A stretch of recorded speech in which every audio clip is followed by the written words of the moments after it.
Bonjour fidèles téléspectateurs, bienvenue encore ce matin dans ce grand rendez-vous des connaissances, émission La Voix des Dépôts, l'émission qui vous est présentée par le docteur Kadi Kadima, ensemble avec votre orateur de tous les temps, l'homme que vous aimez beaucoup, le prophète Jean-Willy Bazassu. Nous sommes aujourd'hui avec l'homme de Dieu, avec beaucoup de sérénité. Il va pouvoir entrer en détail, aller aussi en profondeur, donner beaucoup plus de précisions concernant la prophétie. Cela veut dire les éléments, l'ordre des événements de la fin. Et nous sommes ensemble avec l'homme de Dieu. Je m'en vais les saluer. Bonjour, prophète Jean-Willy. Bonjour, docteur Kadi. Nous voulons que l'émission de ce matin soit la réponse, soit la solution au problème du peuple du Seigneur. Merci beaucoup, l'homme de Dieu, pour cette salutation qui est totalement bénie.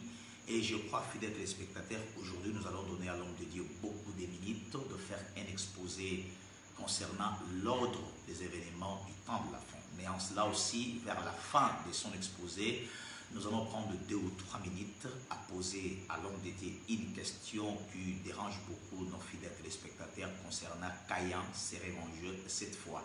Alors l'homme de Dieu, à la fin de son exposé, va pouvoir nous aider à donner une réponse convaincante afin que le cœur du peuple du Seigneur soit totalement apaisé. L'homme de Dieu, place à l'enseignement. Nous prenons Matthieu chapitre 24, on commence la lecture à partir du 1er et nous allons descendre jusqu'au 3e verset. Matthieu chapitre 24, du 1er au 3e. Nous allons prendre le verset au 1er jusqu'au verset 3e. Matthieu 24, verset 1er jusqu'au verset 3e. Comme Jésus s'en allait, au sortir du temple, ses disciples s'approchèrent pour lui en faire remarquer les constructions. Mais il leur dit, voyez-vous tout cela? Je vous le dis en vérité, il ne restera pas ici pierre sur pierre qu'il ne soit renversé. Verset 3. Il s'assit sur la montagne des Oliviers et les disciples vinrent en particulier lui faire cette question. Dis-nous, quand cela arrivera-t-il et quel sera le signe de ton avènement et de la fin du monde? Je veux que le Seigneur ajoute l'explication à la lecture de sa parole. Je récite les messages des bien-aimés plus de l'Angola qui veulent que je parle aussi à Lingala. Ne vous en faites pas parce que nous sommes en direct sur Facebook. Il y a beaucoup de gens qui nous suivent partout dans le monde, de différentes nationalités. Raison pour laquelle je parle plus en français. Mais à la fin, par la grâce du Seigneur, je vais m'efforcer pour faire un petit résumé à Lingala afin que tout le monde nous comprenne et nous saisisse. Nous insistons sur la lecture des événements du temps de la fin parce qu'aujourd'hui le monde tâtonne. Mais si le monde tâtonne, j'ai toujours dit que l'église du Seigneur ne peut pas tâtonner. Pourquoi elle ne peut pas tâtonner? Parce qu'elle a les secrets, elle a le cœur du mari. Et tous les événements que le monde traverse aujourd'hui, si c'est la surprise pour les uns, mais l'église du Seigneur est appelée à rester sereine parce qu'elle a l'explication et le cœur du mari. Et aujourd'hui, beaucoup de gens tâtonnent. Ils placent Covid-19 comme les 7 trompettes, comme les 7 fléaux, comme les coupes, comme ceci, cela. Tout cela, c'est parce que les gens n'ont pas la lecture du temps.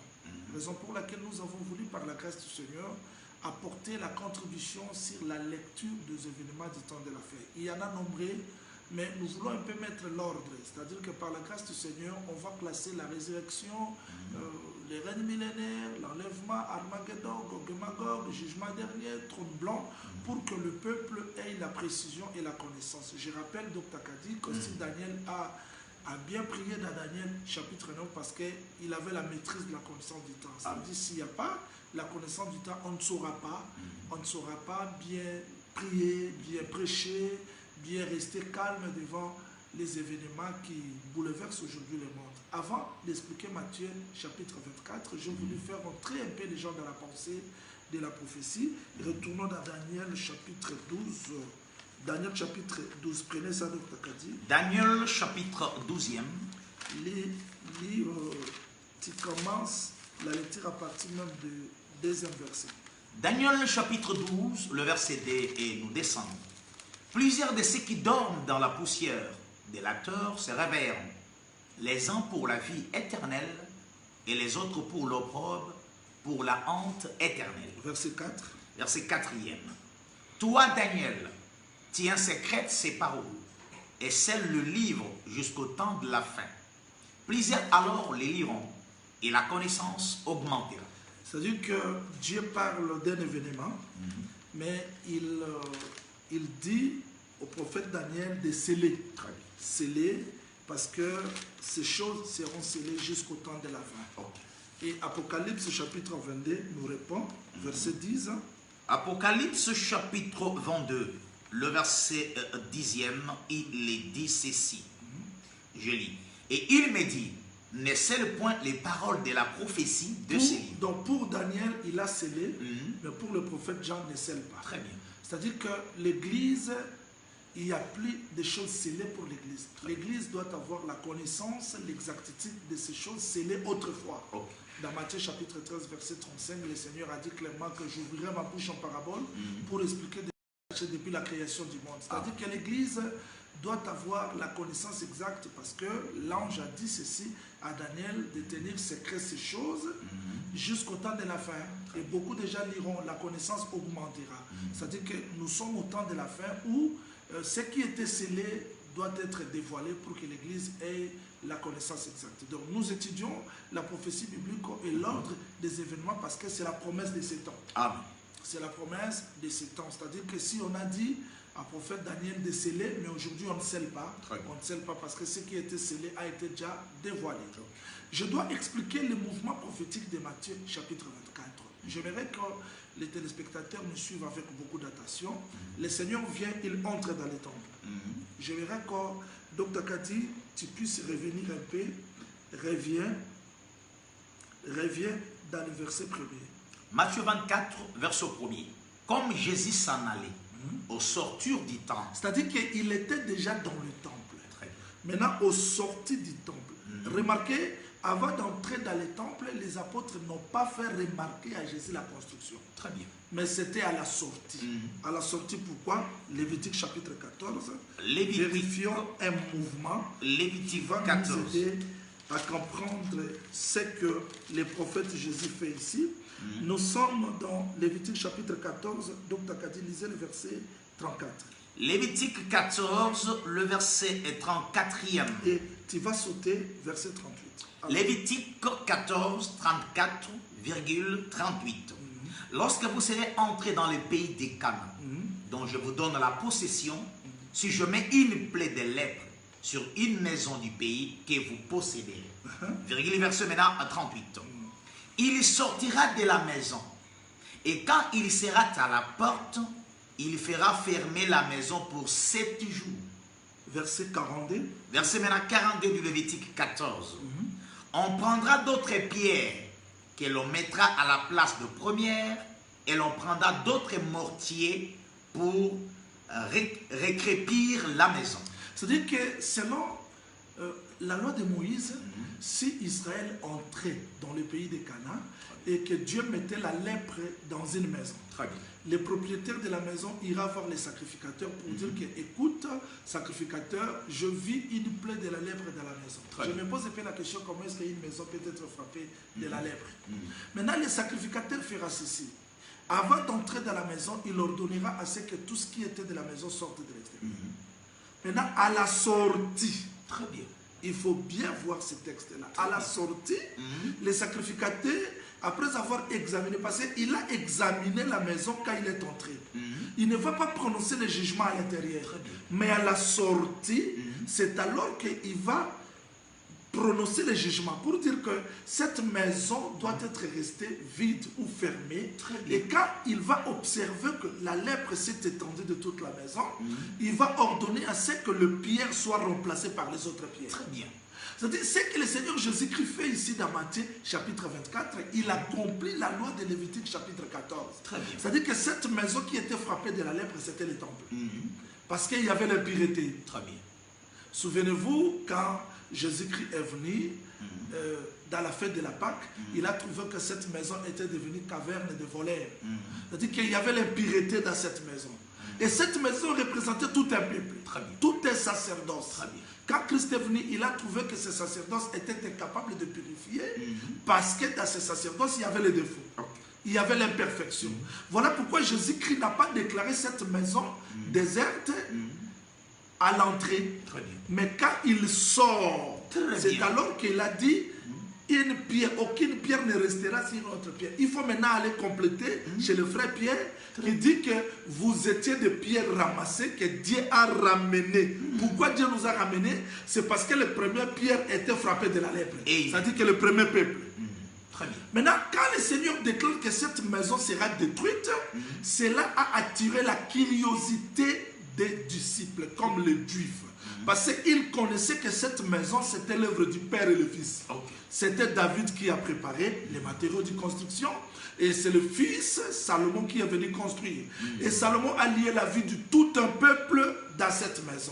C'est-à-dire que c'était leur espérance, c'était leur espoir, c'était leur foi, c'était leur culte. Maintenant, dire que cette maison sera détruite, ils sont allés loin pour poser au Seigneur les questions suivantes. Prenons le verset 3. Matthieu 24, le verset 3e. Mais il leur dit, vous voyez tout cela, je vous le dis en vérité, il ne restera pas ici, pierre sur pierre, tout sera... Verset 3. Verset maintenant 3e du Matthieu 24. Il s'assit sur le mont des Oliviers. Les disciples vinrent en privé lui poser cette question. Dis-nous, quand cela arrivera-t-il? Quand est-ce que le temple sera détruit? Descendant. Et quel sera le signe de ton retour? Quel rapport y a-t-il entre la destruction du temple et cette question? Très bien. Ils pouvaient s'arrêter, dis-nous quand cela arrivera-t-il? Mais ils sont allés, quel sera le signe de ton avènement et de la fin du monde? Parce que pour eux, la destruction du temple expliquait quelque chose, un événement très important. Parce qu'ils se sont souvenus, quand Salomon a construit ce temple, il a lié la vie du peuple. Il a dit, Seigneur, si le peuple viendra dans ces lieux, prier, tout comme ça. C'est-à-dire que leur vie était liée là-bas. Mais détruire cette maison, pour eux, c'est-à-dire, cela expliquait un événement. Très bien. Et comme les Juifs, cette question trouve la réponse dans Daniel chapitre 9, que nous allons expliquer après, dans le verset 26. C'est-à-dire qu'après les 70 semaines, un mois sera retranché, il n'aura pas les successeurs et le peuple d'un chef viendra détruire la ville. Très bien. C'est-à-dire que la destruction de la maison d'Israël met fin à la dispensation d'Israël et c'est ça l'entrée des païens comme les pierres ramassées pour remplacer les premières pierres. Amen. Mais quand l'église est entrée, c'est-à-dire que c'est là où nous sommes entrés, là j'explique que pour mettre l'ordre dans les événements, on commence comment est-ce que Dieu a marché avec Israël, c'était temps, et comment est-ce que les païens sont entrés. Les païens sont entrés à la mort de Christ. Et cette mort de Christ entraîne la destruction du temple parce qu'Israël n'a pas cru au véritable temple. Le premier temple physique devait être détruit. Maintenant les païens sont entrés, c'est-à-dire que nous, les nations, nous sommes entrés. Heureusement, là-bas, Moïse a précisé. Il a parlé d'une maison, mais dans plusieurs facettes. Il a dit une maison où la lèpre a frappé toutes les pierres. Très bien. Elle doit être brûlée totalement, donc brisée totalement. Très bien. Mais il y a aussi une maison où la lèpre a touché quelques parties. Waouh! C'est-à-dire que la maison d'Israël incrédule, c'est cette maison-là qui est détruite totalement, comme une nation. Israël a perdu le droit d'être une nation. Mais Israël aussi a des pierres de Jacques, d'André, de Thomas. Ce sont des pierres qui n'étaient pas frappées par la lèpre. Wow. Vous voyez, c'est-à-dire que les pierres, les Jacques, les Jean et les Thomas, ce sont les pierres qui n'étaient pas attaquées par la lèpre. C'est alors que Dieu a jeté le regard parmi les nations pour faire sortir du milieu d'elles un peuple qui porta son nom. Il nous a rassemblés pour construire un édifice spirituel. C'est leur première pierre. Prenez Pierre Docta parce que beaucoup de gens peuvent nous suivre comme ça, dire le prophète Jean-Louis va exagérer. Prenons 1 Pierre chapitre 2, prenez le verset 5, rapidement. 1 Pierre chapitre 2, le verset 5, il est dit ceci. Et vous-même, en tant que de pierres vivantes, laissez-vous édifier pour former une maison spirituelle un groupe de prêtres saints. Ah, c'est-à-dire que les pierres là, ce ne sont plus des pierres, mais ce sont des hommes. Très Voilà bien. pourquoi j'ai toujours dit, on ne raisonne pas sur les Écritures. Les pierres là, ce sont des hommes Très que bien. Dieu a rassemblés pour former un corps. C'est-à-dire que l'Église est composée d'une partie des païens Très bien. et d'Israël qui forment une seule maison. Je sais pourquoi je suis allé là-bas. C'est pour montrer aux gens. La finalité, c'est quoi? Écoutez, quand le Seigneur répond, rapidement parce qu'on n'a pas beaucoup de temps, prenez le verset 5. 1 Pierre, nous retournons non. dans Matthieu. Matthieu 24. Matthieu, nous retournons dans Matthieu 24. Je prends le verset 5e. Dans du temps, rapidement. Car plusieurs viendront sous mon nom. Verset 6. Vous entendrez parler de guerre et de Verset bruit de 7. guerre. Une nation s'élèvera contre une nation. Verset 8. Tout cela ne sera que les commencements des douleurs. Je vais expliquer ici. Quand Christ sauve l'Église, il travaille dans l'Église à travers les Éphésiens 4 ou le ministère de la parole. Très bien. Mais de l'autre côté, il y a aussi la tribulation. Comme le Covid-19 que nous vivons aujourd'hui, ça fait partie de la prophétie biblique. Très bien. Ça fait partie de la peste. Ça fait partie de la maladie. C'est-à-dire que les douleurs d'enfantement, donc Christ prépare son Église à l'enlèvement, mais il y a aussi livrés qui travaillent pour empêcher la croissance de l'Église. Très bien. Très bien. Ça fait partie aussi des événements que les gens doivent avoir la précision et la compréhension. C'est-à-dire que le Seigneur montre les différents événements, les différents signes qui sont arrivés avant, qui vont arriver avant que l'Église termine sa course sur la terre. Très bien.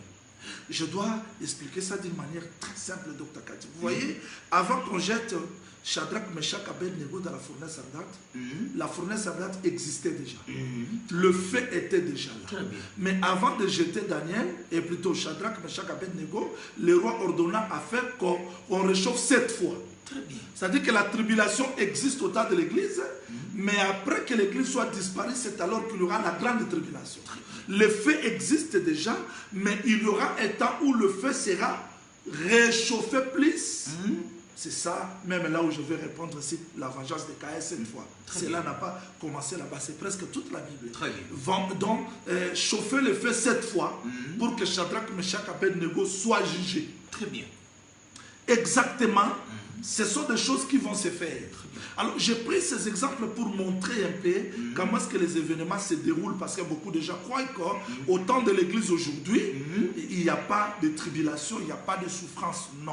Très bien. Ces choses doivent accompagner parce qu'il y a le faux prophète, il y a les antichrists au pluriel, il y a des esprits séducteurs qui doivent travailler dans ces temps pour empêcher que l'œuvre soit accomplie totalement. Très bien. Mais parce que le Saint-Esprit est présent dans l'Église, parce que l'épouse est encore là, quelles que soient les manifestations de l'Antichrist, mais l'Église tiendra bon jusqu'à la fin. Amen. Maintenant, je recommence. Nous avons l'État d'Israël Très bien. et nous avons le temps de l'Église. Maintenant, le temps de l'Église prendra fin comment? L'état de l'Église prendra fin dans l'enlèvement. On rentre dans 1 Thessaloniciens chapitre 4, verset 16 jusqu'au 17. 1 Thessaloniciens chapitre 4, Verset 16 jusqu'au 17. verset 16 jusqu'au verset 17e. Il est dit ceci. Car le Seigneur lui-même a un signal donné. À la voix d'un archange et au son de la trompette de Dieu. Descendra du ciel et les morts en Christ ressusciteront premièrement. Descendez, descendez, descendez. Verset 17. Ensuite, nous les vivants, qui serons restés, nous serons tous ensemble enlevés avec eux dans les nuées, à la rencontre du Seigneur dans les heures. Ainsi, nous serons toujours avec les Seigneurs. Je veux que le Seigneur ajoute l'explication à la lecture de sa parole. Amen. Merci Dr. Kadi pour la bonne lecture. Je veux dire qu'à part le temps d'Israël, le temps de l'Église prendra fin en enlèvement. Maintenant, cet enlèvement se fera comment? Parce qu'il faudrait que les gens retiennent ça très bien. Là, le frère Paul parle de deux mouvements. C'est-à-dire que Christ quitte le ciel, il descend. Là, Christ ne va pas descendre sur la terre. Ça se diffère avec Apocalypse 1,7. Lisez rapidement. Apocalypse 1,7, chapitre 1er, le verset 7. 7, il est dit ceci. Voici, il vient avec le nuée, et tout œil le verra. Qui vient avec le nuée? Acte chapitre 1er, verset 11 jusqu'au 10e verset. Christ monta dans le ciel avec Très bien. Et il va revenir. Mais cette venue se diffère à celle de l'enlèvement de l'Église. Très bien. L'enlèvement de l'Église, tout œil ne le verra pas. Il faudrait que les gens comprennent l'ordre, comment est-ce que nous plaçons. C'est-à-dire que Christ va quitter le ciel. Il descendra.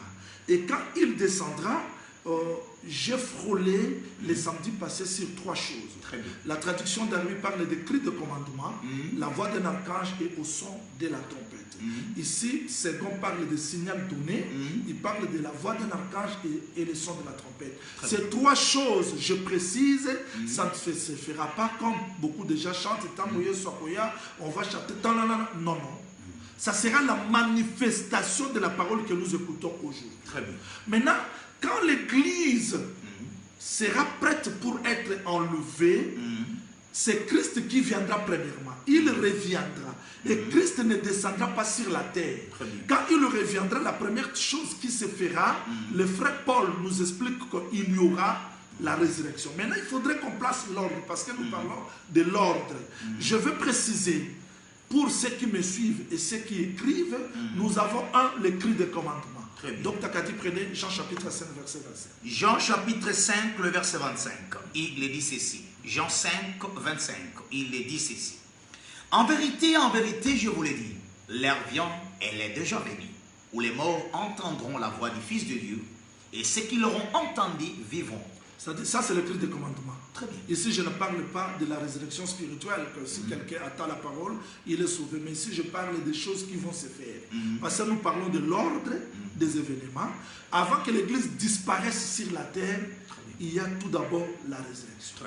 Donc pour ceux qui prêchent que l'Église est déjà enlevée, ils sont dans l'erreur parce qu'il n'y a pas encore la résurrection. La résurrection doit se faire. Et cette résurrection, ce n'est pas la résurrection spirituelle. Donc tu as dit que les gens comprennent clairement. Cette résurrection se fera parce qu'il faudrait que les morts en Christ ressuscitent premièrement. Très bien. Et après qu'ils soient ressuscités, nous les vivants, restés pour l'avènement du Seigneur, nous serons ensemble avec eux et nous serons transmués. C'est-à-dire que ce corps mortel aura revêtu l'immortalité. Et cette immortalité se fera comment? 1 Corinthiens chapitre 15, 1 Corinthiens 52. 1 Corinthiens chapitre 15, le verset 52, il est dit ceci. Il est dit ceci. En un instant, en un clin d'œil, à la dernière trompette, la trompette sonnera et les morts en Christ ressusciteront incorruptiblement. Je veux parler d'une chose, c'est-à-dire que vous avez la résurrection, il y a le cri de commandement qui ressuscite les morts, il y a la trompette qui accompagne le cri de commandement, mais la trompette, ça fait quoi au juste? Comme la trompette du temps du jubilé retournait les gens dans leur propriété, cette trompette fera à ce que les gens revêtent l'immortalité. Très bien. C'est-à-dire les gens sont ressuscités, il faudrait que les gens retiennent ça parce que nous sommes déjà dans la prophétie et nous mettons l'ordre, il y aura les gens ressuscités. Mais la résurrection là fera à ce que les corps mortels revêtent l'immortalité. Et c'est ça l'intervention du son de la trompette. Ça, ce sont des langages. Très bien. Apocalypse chapitre 1er, prenons le verset 10. Apocalypse chapitre 1er, verset 10. Apocalypse chapitre 1er, le verset 10e. Je fus ravi en esprit au jour du Seigneur. Et j'entendis dire à moi une voix forte comme le son d'une trompette. Apocalypse chapitre 4. Apocalypse chapitre 4. Prenez le premier verset. Le verset 1. Apocalypse 4, le verset 1er. Après cela, je regardai, et voici une porte était ouverte dans le ciel. La première voix que j'avais entendue, comme le son d'une trompette, et qui me parlait, dit, monte ici. Attends. Donc, il y a la porte. Premièrement, j'envoie la porte ouverte. La porte ouverte, ça signifie quoi au juste? Je vais résumer parce qu'aujourd'hui, je placerai la résurrection dans l'ordre. Très bien. J'aimerais que le téléspectateur retienne, nous avons le cri de commandement. Le cri de commandement, c'est pour ressusciter les morts. Le son de la trompette, c'est pour que les corps mortels revêtent l'immortalité. Ce sont des choses qui vont se faire à la fois, en un clin d'œil. Mais le prophète Jean, dans Apocalypse chapitre 1er, verset 10, il a entendu une voix qui parlait comme le son de la trompette. Cette voix a permis au prophète Jean de changer la position et de voir l'homme qui marchait au milieu de cette chandelle. Maintenant, dans l'Apocalypse chapitre 4, verset 1er, il voit tout d'abord la porte ouverte. J'aimerais que les gens retiennent ça. La porte ouverte, c'est-à-dire que cette porte était fermée. Très bien. Quand est-ce que la porte était fermée? J'explique ça d'une manière très simple. Quand le bien-aimé Naaman vient pour voir le prophète, il n'a pas vu le prophète parce que la porte était fermée. Très bien. La porte était fermée, la maison retenait le prophète. Et le prophète envoie Naaman aller se purifier dans Jourdain. Maintenant, quand Naaman est purifié cette fois, il revenait, c'est alors qu'il a vu la porte ouverte. Très bien. C'est-à-dire qu'aujourd'hui, le ciel est fermé parce qu'il faut que l'œuvre de la purification se termine. C'est comme le prophète Jean voit une église, mais représentée comme les 7 chandeliers. C'est ça la purification de l'église. C'est ça la purification de Naaman. Mais à la fin, Naaman ne va plus toquer la porte, mais la porte s'ouvrira. Ça dit que Christ va quitter le ciel et la porte va s'ouvrir. Mais avant que Jean monte dans le ciel, il y a une voix de la trompette. Cette voix, c'est la voix qu'il avait attendue autrefois. C'est-à-dire que la parole que nous écoutons aujourd'hui, c'est cette parole-là qui deviendra comme le son de la trompette. C'est cette parole-là qui deviendra comme le cri de commandement pour nous faire enlever et revêtir l'immortalité. Et j'aimerais que les gens retiennent ça. Maintenant, je vais expliquer quoi au juste. Quand Christ reviendra, parce que ça met fin au temps de l'église, il y a l'enlèvement. Mais avant qu'il y ait l'enlèvement, il y a tout d'abord la résurrection. 1 Corinthiens chapitre 15. 1 Corinthiens chapitre 15. Prenez le verset 20 et descendons. 1 Corinthiens chapitre 15, le verset 20 et nous descendons. Il est dit ceci. Mais maintenant Christ ressuscité des morts, il est le prémisse de ceux qui sont morts. Verset 21. Car puisque la mort est venue par un homme, c'est aussi par un homme que venait la résurrection des morts. Verset 22. Et comme tous meurent en Adam, des mêmes aussi, tous revivront en Christ. Verset 23. Mais chacun a son rang. Mais chacun a son rang. Christ comme prémisse, puis ceux qui appartiennent à Christ lors de son avènement. J'ai toujours dit qu'on ne raisonne pas sur les Écritures.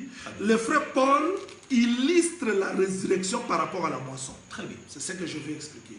C'est-à-dire que ici, le frère Paul montre que nous sommes tous morts en Adam. La mort est venue en Adam. Très bien. C'est-à-dire que là, le grain est sémé et la résurrection est venue par Christ. C'est-à-dire que si nous prions, si nous jeûnons, si nous sommes serviteurs non pour faire des débats, mais c'est pour préparer l'église à l'enlèvement. Très bien. Donc, Takati, si nous sommes ministres, c'est pour faire quoi au juste? Retournons un peu dans Actes chapitre 1er. Vous allez voir pourquoi nous sommes ministres. Pourquoi nous sommes ministres? Prenons Actes chapitre 1er. Prenons Actes chapitre 1er. Nous allons lire quelque chose qui va beaucoup nous aider. Oui.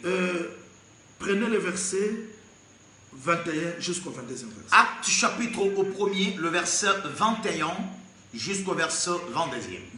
Il faut donc que, parmi ceux qui nous ont accompagnés tout le temps que le Seigneur Jésus a vécu avec nous, depuis le baptême de Jean jusqu'au jour où il était enlevé du milieu de nous, il y en a qui ne sont associés comme témoins de sa résurrection. C'est-à-dire que si nous sommes ministres, c'est pour être témoins de la résurrection. Amen.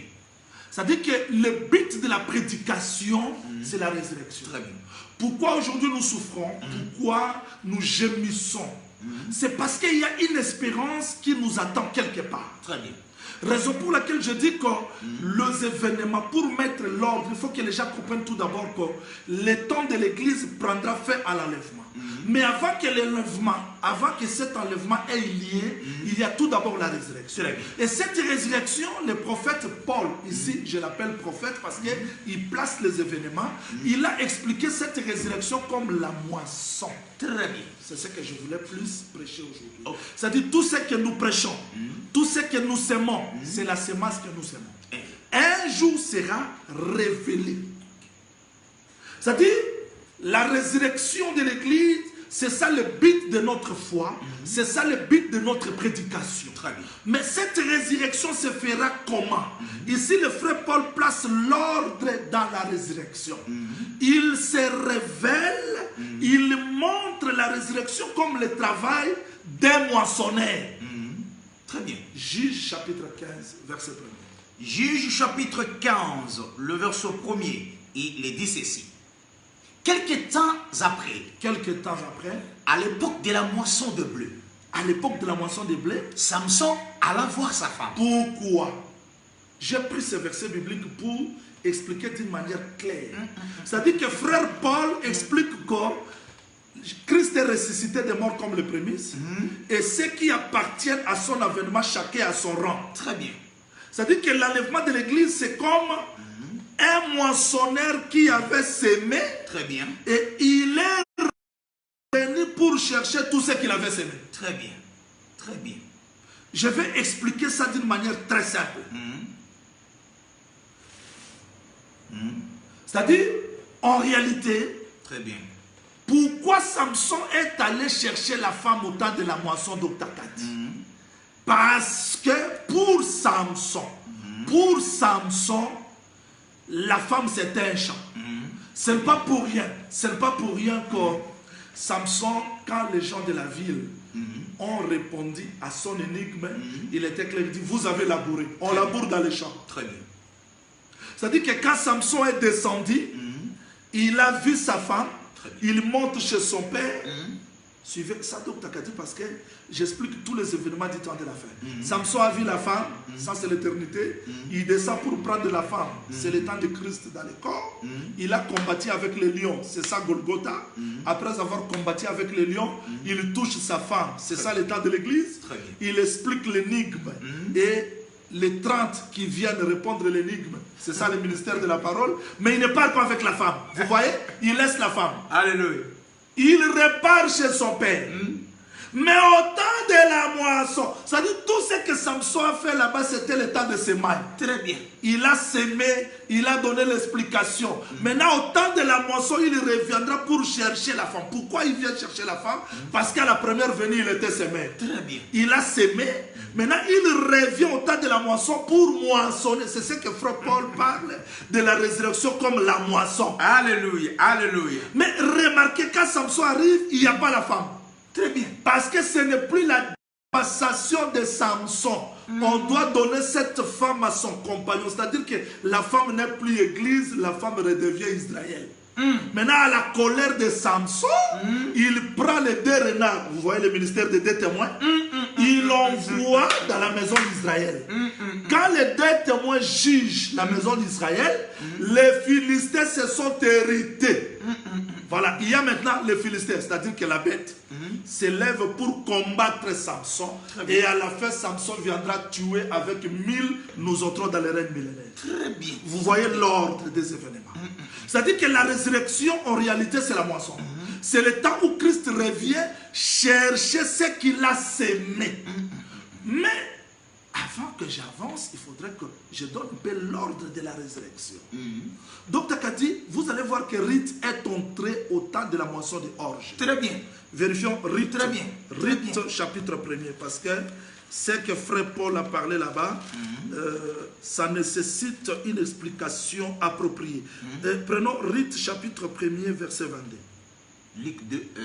Ruth 1er, verset 22. Ruth 1er, le verset 22e. Ainsi revers du pays des Moab, Naomi et sa belle-fille, Ruth la Moabite. Elles arrivèrent à Bethléem au commencement de la moisson des orges.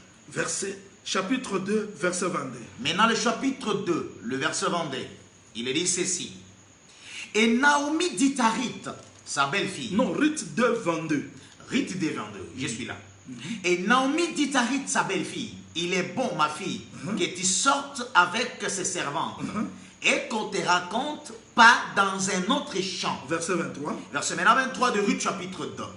Elle resta donc avec les servantes de Boaz pour glaner jusqu'à la fin de la moisson des orges et de la moisson du froment ou des bleus. Vous voyez, Dr Kadi, il y a maintenant la moisson de orge, il y a aussi la moisson de blé. Très bien. Mais tout cela s'explique dans le travail de Ruth. Pourquoi? Ruth chapitre 4. Ruth chapitre 4. Pourquoi cela s'explique dans la vie de Ruth? On prend Ruth chapitre 4, quand elle est entrée dans la maison. Qu'est-ce que les gens ont dit? Prenez le verset 11. Ruth 4, verset 11. Ruth chapitre 4, le verset 11e.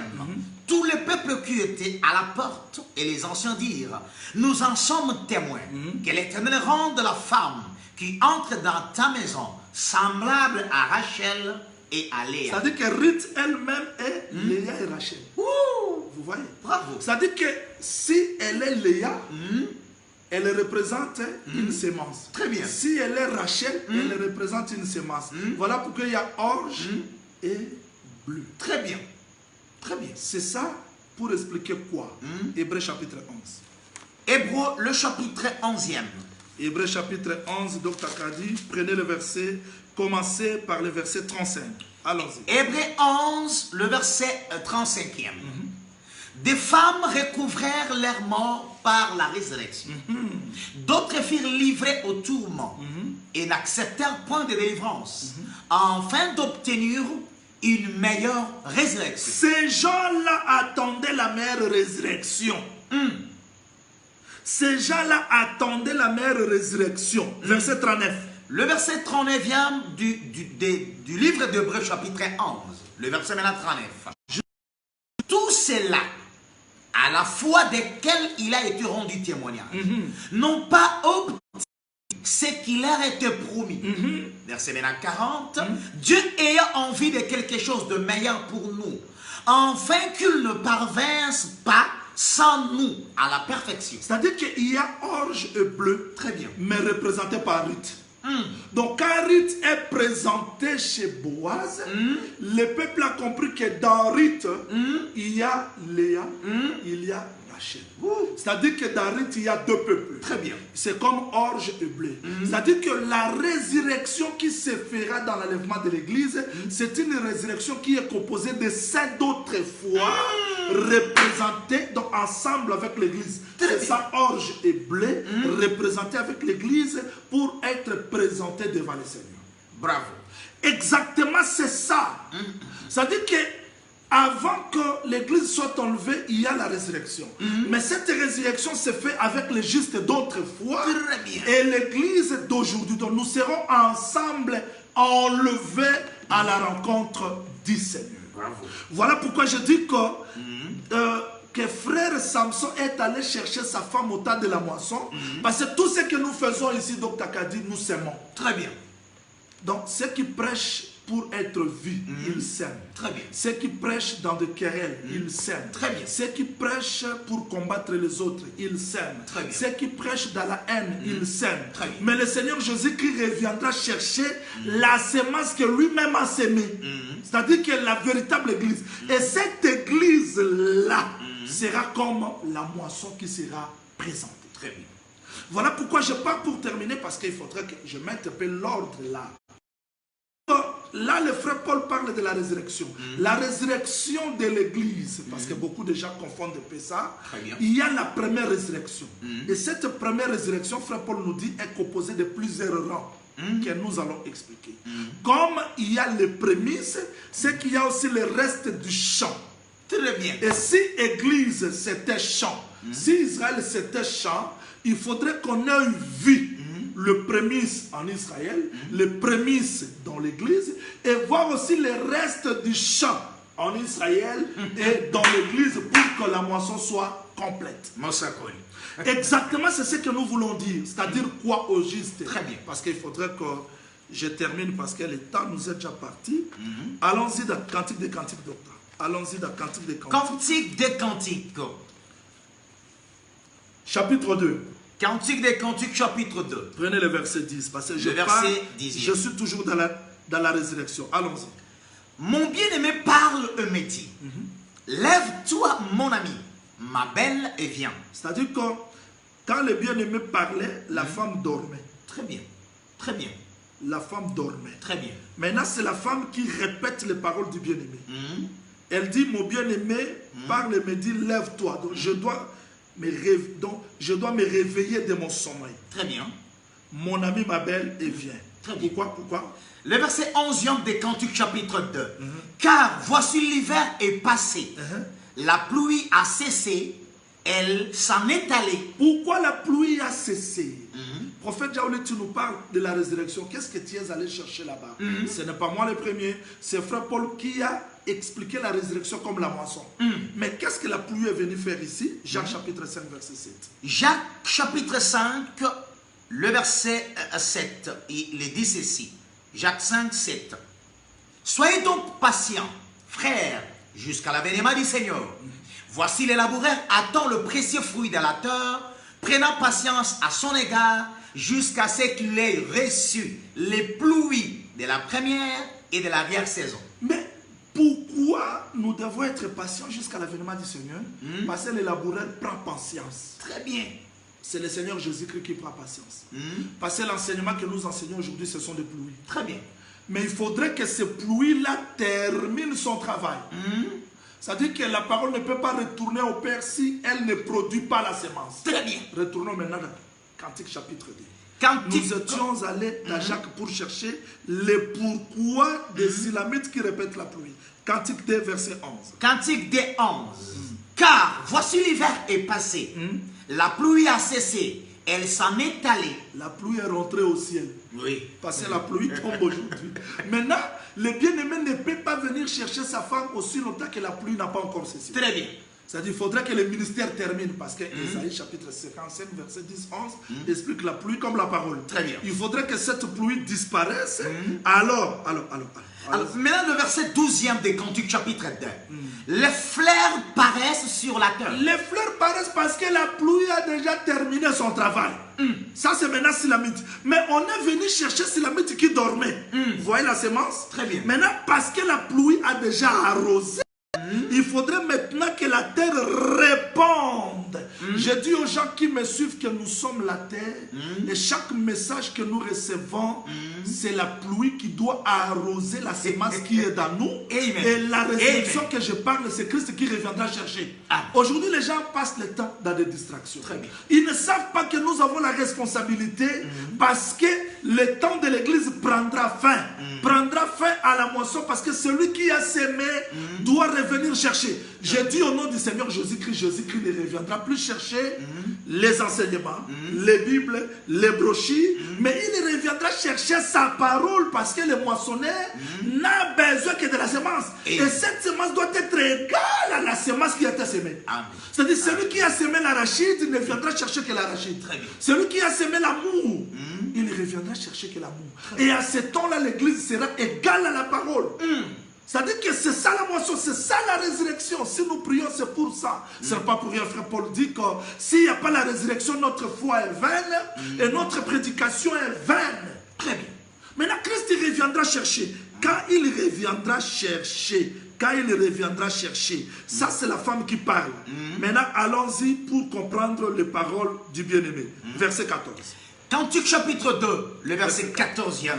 Ma colombe, qui t'étions dans les fentes du rocher. C'est-à-dire qu'on avait frappé un rocher et on a placé une colombe là-bas. Vous voyez, c'est comme Moïse. Quand Moïse voulait voir Dieu, Dieu l'a mis dans un creux de rocher. Très bien. C'est-à-dire qu'une main a frappé le rocher, a mis un creux. Et c'est là qu'on a posé la femme. Très bien. Voilà pourquoi il dit à frère Pierre, sur cette pierre je bâtirai. Tu vas bâtir une église comment? Il faut que lui puisse bâtir une maison sur les rocs. Mais pour bâtir une maison sur les rocs, il faut creuser. Parce qu'une maison bâtie sur le sable devant le vent, ça s'accroule. Très bien. C'est ça Adam. Très bien. Donc Dieu a bâti Adam sur le sable. Le fondement d'Adam, c'est le sable. Quand le vent est venu, Adam est frappé. Voilà pourquoi les fils de Job, ils sont allés se réunir dans la maison du premier-né. Or, la maison du premier-né, le vent n'a pas frappé les enfants de Job, mais le vent a frappé la maison du premier-né. Et cette maison s'écroula sur les enfants. Vous voyez, Dr. Kadi? C'est-à-dire que cette maison s'est écroulée pourquoi? Elle était bâtie sur la terre, non sur les rocs. Très bien. Or, tout celui qui habite le corps d'Adam meurt parce que le corps d'Adam est bâti sur la terre. Parce que c'est lui le premier-né. C'est lui le fruit de la poussière. Mais Jésus-Christ vient comme la maison qui est bâtie sur le roc. Et c'est là qu'il a posé son église. Alléluia. Voilà pourquoi c'est là qu'il va appeler son église. Viens, termine. 14, Cantique 2, le verset 14. Ma colombe qui te tient dans les fentes du rocher, qui te cache dans les parois escarpées. Fais-moi voir ta figure. Attends, docteur. Ici, la pluie a terminé son travail. Elle s'en est allée. Le bien-aimé vient chercher la femme. Mais elle commence tout d'abord par chercher quoi? La figure. La figure. Fais-moi voir ta figure. Fais-moi entendre ta voix. Attends. Fais-moi voir quoi? Ta figure. Fais-moi entendre ta voix. Car ta voix est douce. Ah, vous voyez comme s'il y a quelque chose qui ne va pas. Donc fais-moi voir ta figure. Ta figure. Fais-moi entendre ta voix. Car ta voix est douce. Maintenant la voix devient avant. Et ta figure est agréable. On a renversé les choses. C'est-à-dire que quand le bien-aimé vient, il cherche une femme. Mais quand il vient, il cherche à voir tout d'abord la figure de la femme. Et avant de voir, bien qu'il voit la figure, mais il ne s'arrête pas sur la figure, il a besoin aussi d'entendre la voix. Maintenant, quand elle attend la voix, il examine la voix et il voit la figure. Ok. C'est-à-dire que la figure nous amène vers la voix et la voix nous révèle la figure. On ne peut pas séparer ça. Très bien. On ne peut pas séparer la voix avec la figure. Très bien. C'est-à-dire que telle est la figure, telle est la voix. Si quelqu'un, parce que ce n'est pas moi qui le dis, c'est le prophète Salomon qui a dit que le visage du roi, c'est le messager de l'amour. Vous voyez? C'est-à-dire que la figure du roi, c'est un messager de l'amour. Si le roi s'irrite, c'est le message de l'amour. Si le roi est dans la joie, c'est une nouvelle. C'est-à-dire que chaque visage explique un message. Et je dis que Jésus-Christ va chercher le message que nous prêchons, que nous confessons par notre figure. Très bien, très bien. C'est-à-dire que l'épouse, l'église, nous pouvons expliquer le où, le quoi, le c'est-à-dire. Ce n'est pas ce que lui viendra chercher. Donc, tu as dit, j'aimerais que les gens me suivent ici avec beaucoup d'attention. Christ ne reviendra pas chercher des révélations, mais il aura besoin de voir une femme qui est égale à la parole qu'il attend. Et quand il verra cette femme, c'est alors qu'il comprendra la parole. Et cette parole va dévoiler la femme. Merci. Merci. Voilà pourquoi ce n'est plus le temps de la distraction. J'ai dit parce que le temps nous est déjà parti. Je voulais mettre l'ordre dans la résurrection, mais la télévision c'est le temps. Je crois que j'ai pris toutes les minutes. Donc Takadi, ici, nous comprenons que Christ reviendra dans la résurrection. Ça, ce ne sont pas des utopies, ce ne sont pas des paroles en l'air, mais c'est ça le socle de notre foi. Que Jésus-Christ reviendra chercher son église. Il reviendra chercher la parole qui est devenue femme. Voilà pourquoi il aura besoin de voir la figure et la voix. Tout ce que nous prêchons doit être égal à ce que nous reflétons. Je prêche bien, mais quand on voit ma vie, l'escroquerie, l'impudicité, c'est-à-dire ma figure ne reflète pas ma voix. Il faudrait que la voix soit égale à la figure. Parce que Christ aura besoin de voir un peuple, il aura besoin de voir la figure pour comprendre la parole qu'il a donnée. Très bien. Souvenez-vous, dans le jardin d'Éden, il cherchait Adam. Très bien.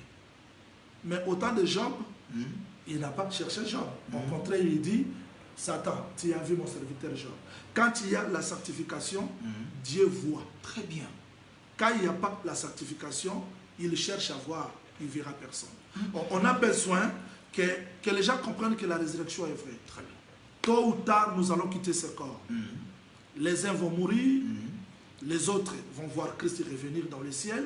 Mais je dis que la résurrection, première étape pour mettre fin au temps de l'Église, c'est la résurrection. Et cette résurrection est certaine parce qu'il faudrait que les corps mortels revêtent l'immortalité. Voilà pourquoi l'Église aujourd'hui, je termine là-bas, pour ceux qui m'ont suivi, supporter que je fasse un petit résumé à Lingala. Donc, Takadi, nalobi ke yeso akoya koluka lingomba na ye, pe lingomba ekosekwa. Très bien. Bokanga, parce que tu retiens l'ordre dans la résurrection. J'ai voulu tout d'abord terminer un peu les événements là, mettre l'ordre de la résurrection. Je dis que tango tozanango eza tango ya distraction. Très bien. Ezatango lingomba il faut kokanana lite ya bazote ya ba. Ezatango yo, ezaloko la Rebecca doit partir après avoir attendu le message. Maintenant, il faudrait que Rebecca soit manifestée à travers les messages qu'elle a attendus. Il y a mon frère Pierre Alobi, lui que vous aimez ça l'avoir vu. Rebecca Alinga Isaac Amona été. C'est l'église. Tozana tango il faut Adam. Aloba oyaza mosunia mosunanga mokua mokua nanga parce que l'église il faut kokanana mobali. C'est ce que frère Jean dit que quand il sera là, tozana semblable naï. Tozana tango il faut batou, batika ba distraction parce que les autres tozana kati distraction mo inutile. Ezana ba na ba guerre mo rezo sala ma inutile lokola na lobaka mingi là na loba na monoko ya mboka na biso ezana ba ndeko mususu bazana guerre ba généalogie. Il y a un moment frère Paul, il pose la question, avez-vous reçu le Saint-Esprit? Parce que pour lui, il savait que la promesse est le Saint-Esprit. Pour qu'Esther apporte à la reine, pour qu'Esther prenne le trône de Vachi, elle avait besoin de l'huile parfum. C'est-à-dire que nous avons besoin du baptême du Saint-Esprit. Nous avons besoin de la distraction. Nous avons besoin de la distraction, mais nous avons besoin de la battre. Il faut parce que Christ est à la porte. C'est-à-dire que les événements, l'ordre, nous commençons par la résurrection. Et si le Seigneur nous donne la vie, la semaine prochaine ou bien samedi prochain, tout le monde a ordre de la résurrection. Résurrection, nous avons la résurrection.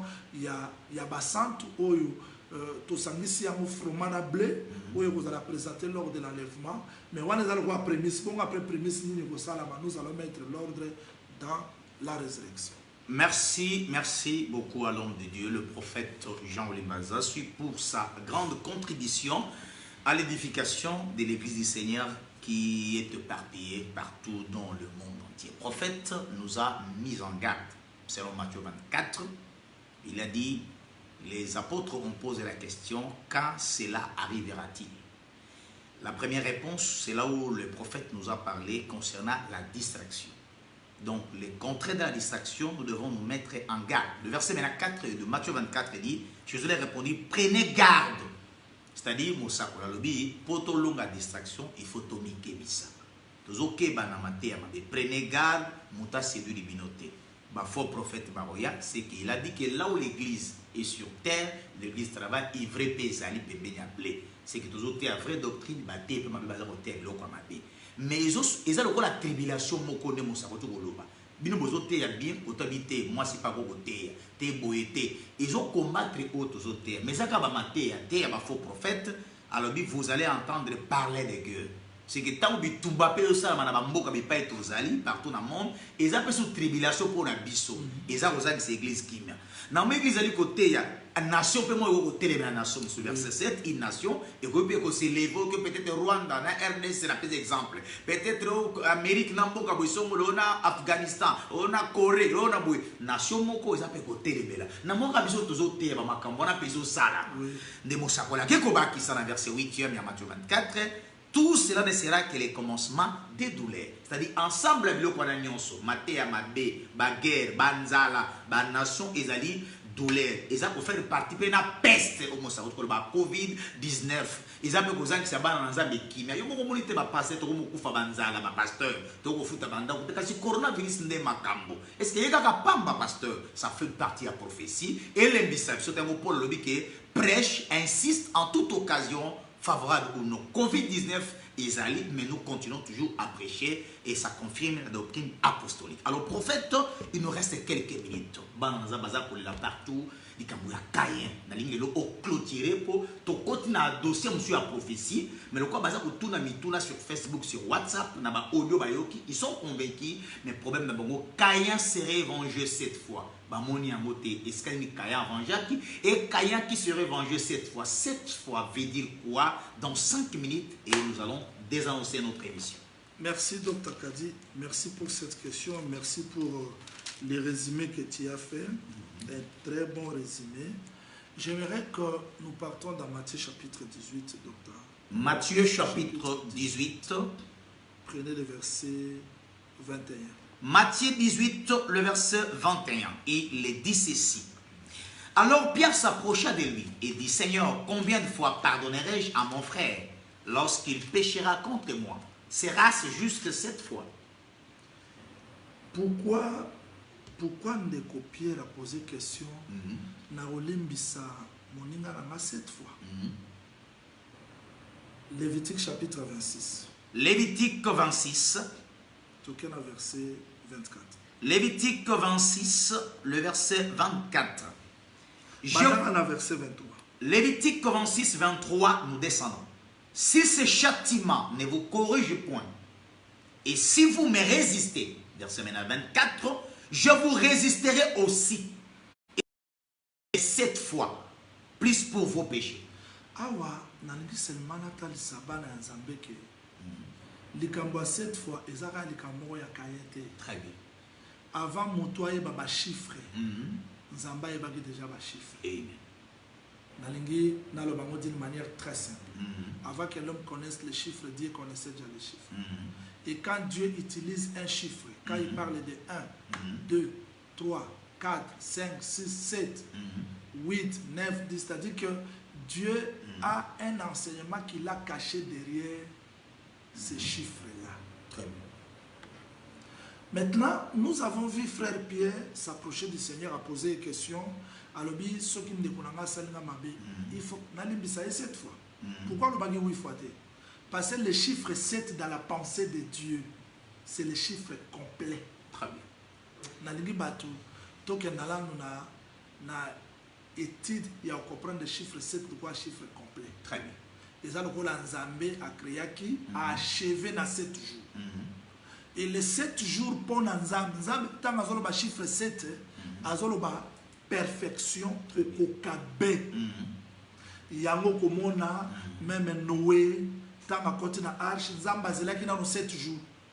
C'est-à-dire que quand tu parles de chiffre 7, et ça seulement chiffre mongo ya perfection ya Okabe.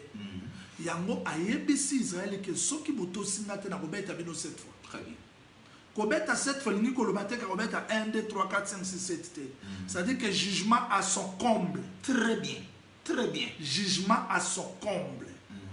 Donc, tu as dit, Apocalypse chapitre 15 pour Tosukawanga, verset 1 jusqu'au 2e verset. Apocalypse 15, le verset 1 jusqu'au verset 2e.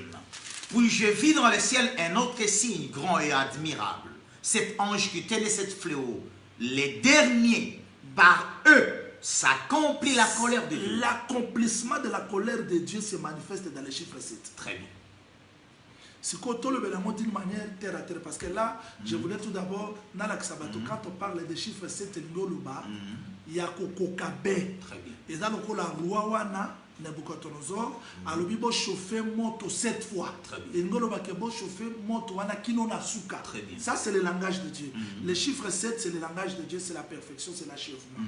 Maintenant, je voudrais dire quoi au juste? Quand Dieu utilise le langage que Caïn sera vengé 7 fois. Donc, tu as dit, ah ouais, tu vas raisonner. Très bien. Au moment de Judas, sous Caïn, Judas, frère Pierre, à la Ksibisoke, dans la déserte, tout consort.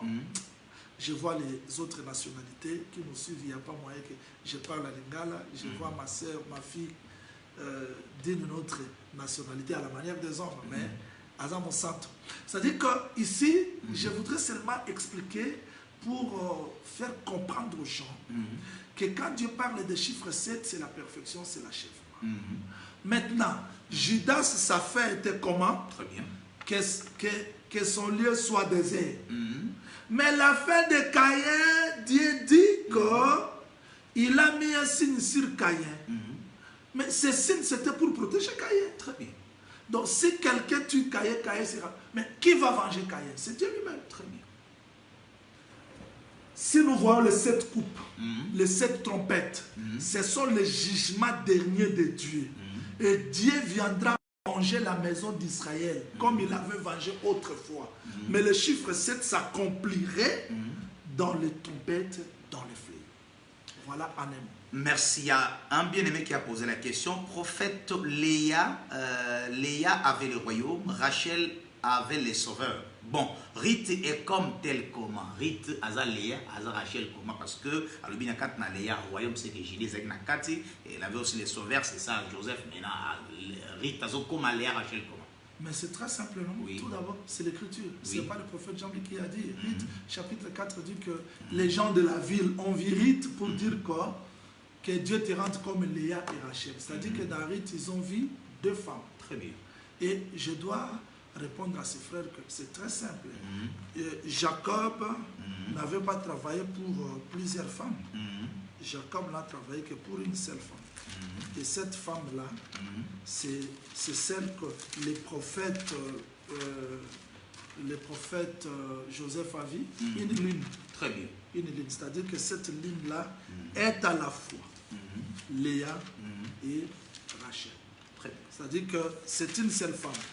Une seule femme. Et cette femme-là est à la fois Léa et Rachel. Voilà, c'est un peu ça.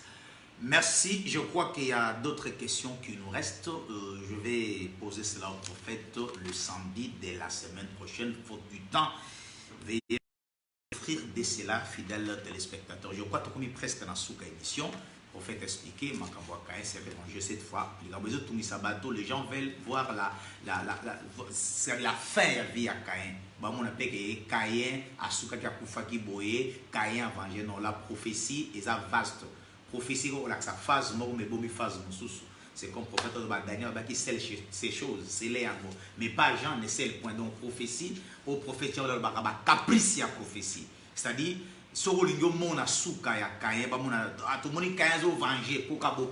Dieu peut parler en un mot, mais dans 4 nango, il y a plusieurs séquences où on a exposé. C'est comme le prophète avait dit autrefois que Cyrus c'est mon oin. Bon, le gars pour mon asuka Cyrus, que Azalaki oin, asuki bon, la prophétie se limite là-bas. Mais pour voir ça, il faut aller dans d'autres séquences. Le prophète il parle tantôt d'une manière ou d'une autre. C'est comme Joseph a moni 11 gerbes, côté a moni étoile. Et ça toujours la séquence de la prophétie. Donc le prophète a bien répondu quand il s'est vengé. Cette fois, c'est Dieu lui-même qui devait venger. Parce que lorsque nous prenons les mots vengeance, Paul dit dans Romains 12, ne vous vengez point vous-même, laissez la vengeance entre la main du Seigneur ou les mains du Seigneur. C'est-à-dire, nous avons à venger. Donc, il y a une prophétie à vengeance cette fois. Il y a une prophétie et englobé le prophète toute la Bible. C'est-à-dire, comment Dieu devait frapper dans la totalité parce que le nombre ou les chiffres 7, il y a un nombre entier où il y a accomplissement, il y a Kanda, il y a Nzam. Alors, il y a d'autres questions, je crois que samedi la semaine prochaine, prophète après exposé à besoin temps et à le prophète un mot de la fin avant tout désannoncer émission. Nous traversons des moments très difficiles, je pense aux bien-aimés éparpillés dans le monde. On traverse des moments difficiles. Nous voulons que ces paroles d'exhortation nous fortifient. Très bien. Je me souviens de la maison d'Israël quand il était encore en Égypte. Pharaon multipliait des stratégies pour maltraiter les enfants d'Israël, mais Israël croissait. Très bien. Je veux que dans ces temps difficiles où nous traversons, que le Saint-Esprit te donne la force de croître là où tu es. Quels que soient les temps difficiles, mais croyez à la grâce et la faveur du Seigneur, que Dieu finira toujours par susciter des corbeaux pour nous aider, pour nous prendre en charge, pour prendre soin de nous. Donc ne vous découragez pas. C'est le temps où nous devons multiplier la vie de prière, jeûne, consécration, sanctification. N'oubliez pas que le Seigneur viendra voir la figure et la voix. C'est-à-dire, le Seigneur n'a pas seulement besoin de ce que nous confessons, mais il aura aussi besoin de voir notre vie, si notre vie est égale à la parole que nous confessons. Donc, on n'a pas le temps de distraction, mais on a plus besoin de rester dans la présence du Seigneur pour que le Seigneur nous aide, pour que le Seigneur nous accompagne dans ces temps difficiles que nous traversons aujourd'hui. Je veux que le message de ce matin soit la réponse, la guérison, la consolation, que ce message vous accorde la paix là où vous êtes. Ceux qui souffrent, ceux qui traversent des moments difficiles, recevez la paix et la grâce. Je crois qu'à chaque message, il y a une vie. Et cette vie, c'est la vie éternelle.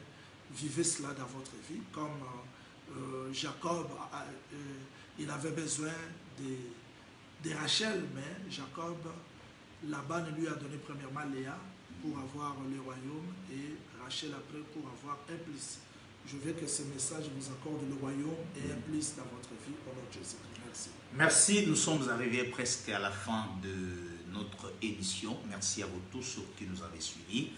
Nous bénissons le bien-aimé Jean-Jacques Soki et notre bien-aimé Deo Missing, bien-aimé Jacques Ndaya Pompage, notre pasteur Michel Moussaka, le docteur Gino Maurice et tous les ministres qui nous ont suivis. Que la grâce du Seigneur vous soit accordée vraiment abondamment. Et nous vous souhaitons un bon début de week-end. Prenez ce rendez-vous les samedis de la semaine prochaine à partir de 5h45 et suivez la rediffusion de cette émission le mercredi à partir des 14h. Un grand merci à l'équipe technique qui nous a tenu compagnie. Je vois l'ingénieur Tonton ainsi que notre caméraman. Merci, soutenez cette émission. Ça va permettre à l'homme de Dieu de venir ici et de pouvoir nous donner ce que le Seigneur a mis en lui. Prions aussi beaucoup pour lui, parce que l'homme de Dieu a un corps, il peut aussi se fatiguer. Je sais que lorsqu'il est venu ici ce matin, il m'a dit, pasteur, je ne suis que venu pour édifier le peuple, mais j'ai sommeil, je me sens fatigué. Et vous savez même que le prophète travaille beaucoup d'arrache-pied sur Facebook, à l'église, il fait des suivis de gauche à droite, à la télé. Vous avez en vous cette grande obligation de soutenir cet homme de Dieu avec vos moyens aussi financiers. Ça va permettre à l'homme de Dieu de mieux servir les seigneurs. Soyez bénis, que la grâce du Seigneur soit accordée abondamment et nous allons nous retrouver le samedi de la semaine prochaine. Merci beaucoup.